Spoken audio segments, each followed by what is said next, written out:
Chapter 4. As time passed, the relationship between the Catlady and her young orphaned helper strengthened. Miss Muriel, as Mary now addressed her employer, became a kind of replacement for the girl's late mother, despite the huge gap in age.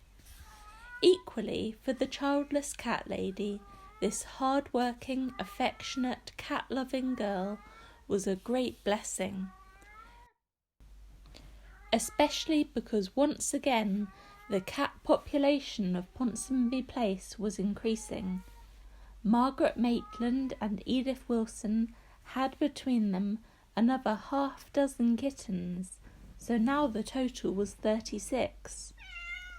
Miss Muriel was pleased with the new arrivals, Mary could see, though she did not understand why the Catlady had picked up each new kitten, peered into its eyes, and then said in a disappointed voice, "Oh dear, you're just a cat." Just another cat, Mary thought, and more work for me. She knew, because she had been told, that when the Colonel and Lady Ponsonby had been alive, they had employed a cook, a parlour-maid, and 3 housemaids, and of course there had not been an army of cats in the place. If only I could persuade Miss Muriel, Mary thought, to get rid of some of them. Every bit of furniture is covered in cat hairs. In wet weather, every floor is dotted with muddy little paw prints. There are litter trays everywhere to be emptied, and often the kittens don't use them. What can I do to get Miss Muriel to part with some of them? As though in answer to this question, a cat walked into the room Mary was dusting. It was a tomcat, she could see from its big round face and ebony colour. A black male, thought Mary Nutt, and blackmail, she said out loud. Suppose I told Miss Muriel, she thought, that if a lot of the cats don't go, then I will. I wouldn't actually go, of course. I couldn't let her down like that when she's been so good to me. But it might just work. And we could shut up some of the rooms so there'll be less cleaning to do. Let's just hope I can persuade her. As things turned out, luck was to be on Mary's side. While she was plucking up the courage to tackle her employer, the Catlady was herself beginning to feel that perhaps there were rather too many cats in Ponsonby Place. It's not the expense of feeding them, she said to herself. I don't mind that. And it's not the work involved, for now dear Mary prepares their food and washes their dishes and cleans out their litter trays. It's because of Vicky, I suppose. She's become so important to me. Well, she would be, wouldn't she? She was the Queen, that I don't pay as much attention to the others as I used to. Except for Papa and Mama, of course, and the relations and friends. But as for the rest of them, I suppose I could do without them. That cat blanket's getting too much of a thing. I'd sooner just have Her Majesty on my bed. But then something happened that was to settle things for both Mary and Muriel. For some time the Catlady had been a trifle worried about her late mother, that is to say the tortoiseshell cat Florence, within whose body Lady Ponsonby had been reincarnated, because she seemed to be getting a bit fat. "Oh, Mamma," said the Catlady as she entered the master bedroom carrying Vicky, "I shall have to feed you less. Just look at the tummy on you." Following her own advice, she looked more carefully, and then gave a gasp of horror as the truth dawned upon her. "Oh, Mamma," she cried, "you are pregnant."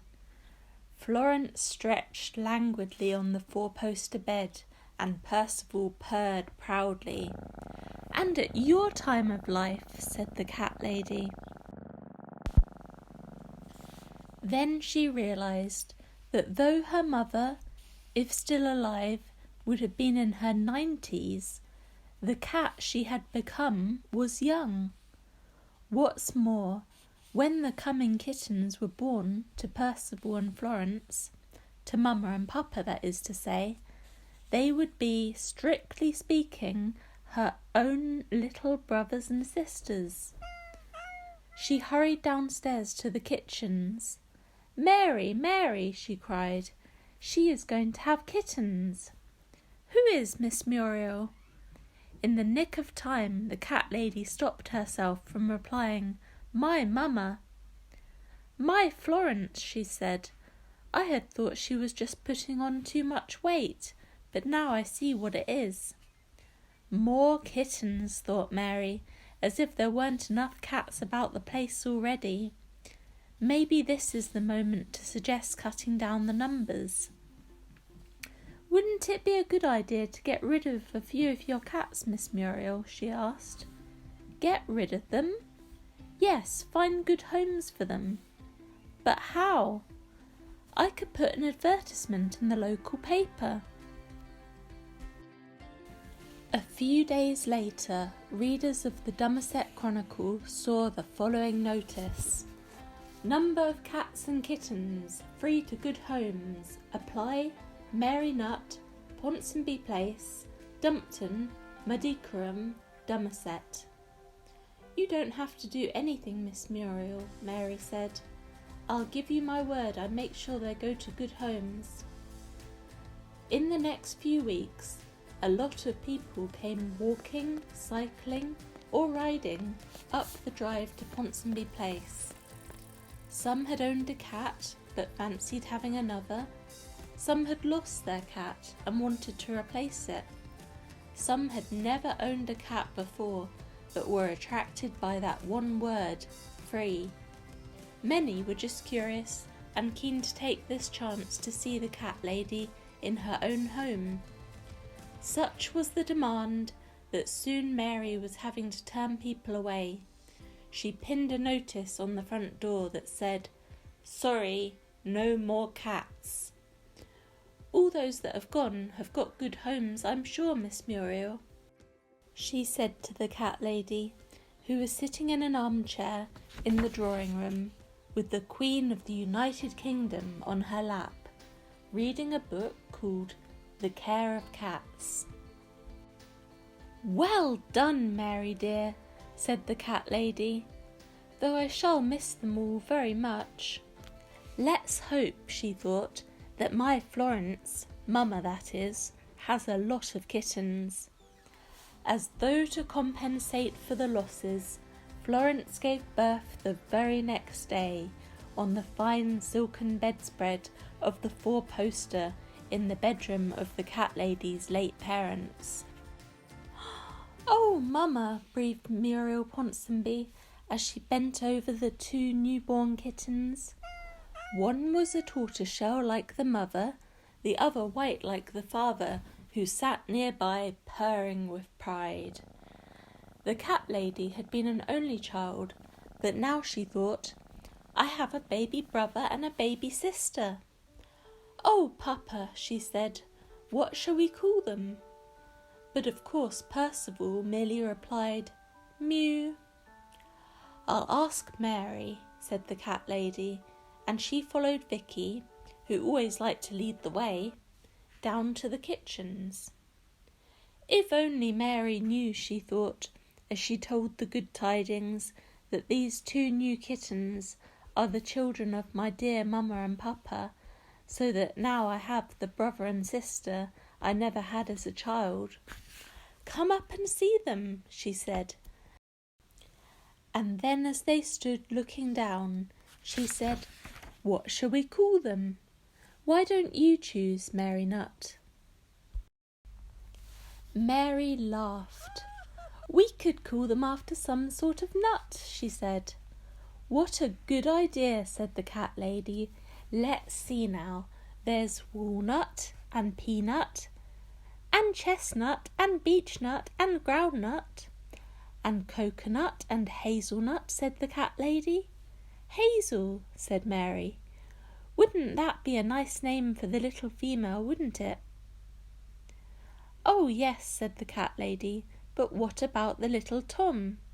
"Coco, Miss Muriel," said Mary, "short for coconut." "I like it," cried the cat lady.